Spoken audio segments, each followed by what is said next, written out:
चीन के इशारों पर उड़ने वाले नेपाल को मोदी ने बता दी उसकी औकात।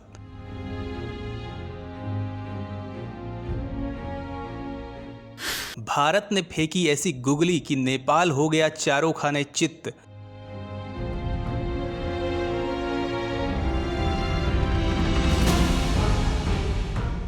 तीन महीनों से नेपाली राजदूत को मिलने का वक्त नहीं दिया भारत सरकार ने।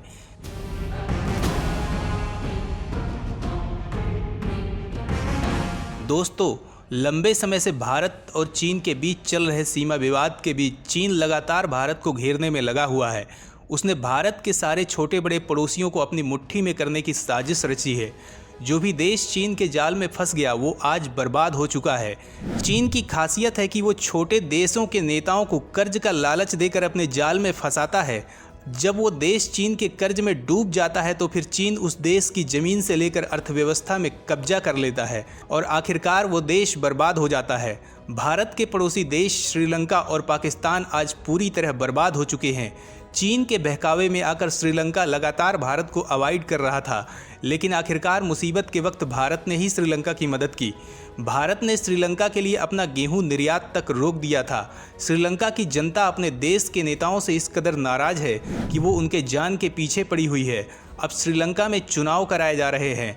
वहीं पाकिस्तान, जो भारत से दुश्मनी निभाने के लिए लगातार चीन का गाना गा रहा था, आज वो भी पूरी तरह से बर्बाद हो चुका है।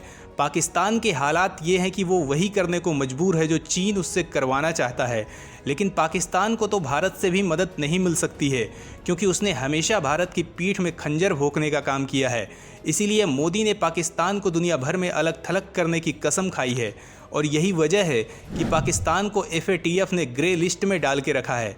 भारत का पड़ोसी देश नेपाल, जिसके यहाँ रोटी भी बनती है तो उसका आटा भारत की चक्की में पिस के जाता है। नेपाल की अर्थव्यवस्था पूरी तरह से भारत पर निर्भर है। नेपाल की प्राकृतिक संरचना कुछ ऐसी है कि भारत जैसे उसके रिश्ते किसी देश से नहीं हो सकते हैं। भारत की सेना में नेपालियों के लिए विशेष जगह है। भारतीय सेना का गोरखा रेजिमेंट पूरी तरह से नेपालियों के लिए है। इसके अलावा भारत और नेपाल के बीच आने जाने और व्यापार की छूट है। नेपाल भी एक हिंदू बहुल देश है, इसीलिए दोनों देशों के बीच रोटी बेटी का संबंध है। जब नेपाल पर कोई संकट आता है तो सबसे पहले भारत ही उसकी मदद को आगे आता है।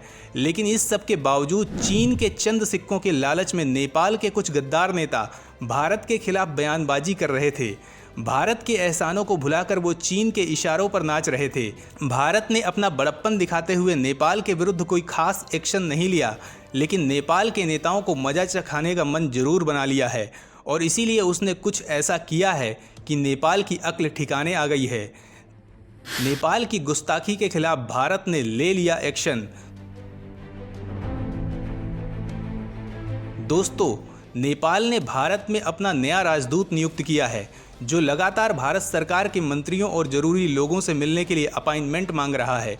लेकिन भारत सरकार ने अभी तक उसे अपॉइंटमेंट नहीं दिया है, जिसे लेकर नेपाल की नींद उड़ी हुई है। नेपाली राजदूत की भारतीय विदेश मंत्री और विदेश सचिव की संक्षिप्त मुलाकात हुई है, लेकिन अभी कोई औपचारिक विस्तृत मुलाकात नहीं हो पाई है। दिल्ली में नेपाली दूतावास के एक अधिकारी ने कहा, लंबे समय से हमने भारत के विभिन्न मंत्रालयों को दर्जनों पत्र लिखे हैं ताकि हमारे राजदूत को मिलने का समय दिया जाए। अभी तक हमें किसी भारतीय मंत्रालय से कोई जवाब नहीं मिला है। वहीं इससे उलट भारत के नेपाल में नए राजदूत नवीन श्रीवास्तव के पदभार संभालने के मात्र 1 महीने के अंदर ही वह नेपाल के राष्ट्रपति से लेकर प्रधानमंत्री तक से मिल लिए हैं। इस बीच नेपाल में सत्तारूढ़ गठबंधन के प्रमुख नेता और पूर्व प्रधानमंत्री पुष्प कमल दहल प्रचंड की भारत यात्रा के बीच एक बार फिर से नेपाली राजदूत शंकर शर्मा का मुद्दा गरमा गया है। भारतीय विदेश मंत्री ने शनिवार को प्रचंड से मुलाकात की थी।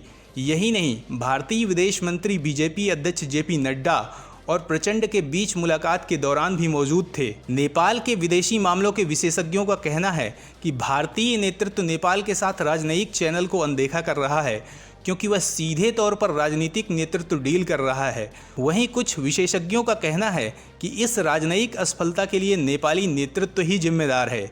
भारत का ये रवैया नेपाल को ये संदेश दे रहा है कि जिस तरह से उसने चीन के इशारों पर भारत के साथ भावनात्मक संबंधों को दरकिनार कर सौदेबाजी करने की कोशिश की है। अब भारत भी उन भावनात्मक आधार को दरकिनार कर नेपाल के साथ रणनीतिक संबंध रखेगा, जिसका जिम्मेदार केवल नेपाल का नेतृत्व है। लंबे समय से नेपाल सेती हाइड्रो पावर प्रोजेक्ट पर काम कर रहा है। चीन इस प्रोजेक्ट को हथियाना चाहता था, लेकिन नेपाल की ये स्कीम थी कि वो इस प्रोजेक्ट से बिजली बनाकर भारत को बेचेगा। मोदी ने ये स्पष्ट कर दिया था कि अगर ये प्रोजेक्ट चाइना को दिया जाता है तो भारत नेपाल से कोई बिजली नहीं खरीदेगा। और आखिरकार नेपाल के दिमाग की बत्ती जल गई और उसने ये प्रोजेक्ट भारत को दे दिया है। नेपाल की अकल ठिकाने लगाने के लिए भारत सरकार रणनीतिक कदम उठा रही है, जिसके शुरुआत में ही नेपाल को नानी याद आने लगी है।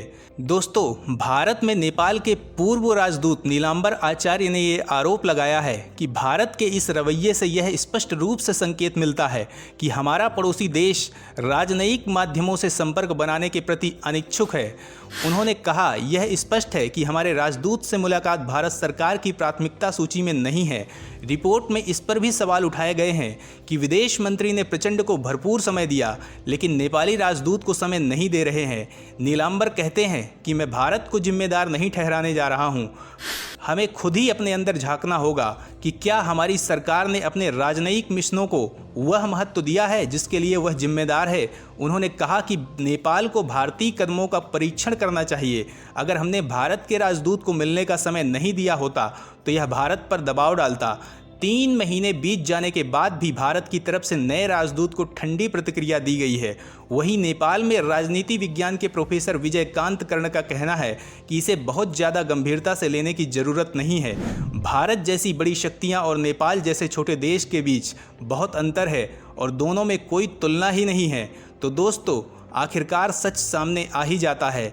भारत नेपाल को यही मैसेज देना चाहता है कि अभी तक भारत ने नेपाल को जिस तरह का बराबरी का सम्मान दिया वो केवल भावनात्मक रिश्तों और साझी विरासत के कारण था, लेकिन जब नेपाल ने इन भावनाओं को दरकिनार कर दिया है तो फिर भारत भी उसके साथ सख्ती और अपने स्टैंडर्ड की धमक के साथ ही मिलेगा।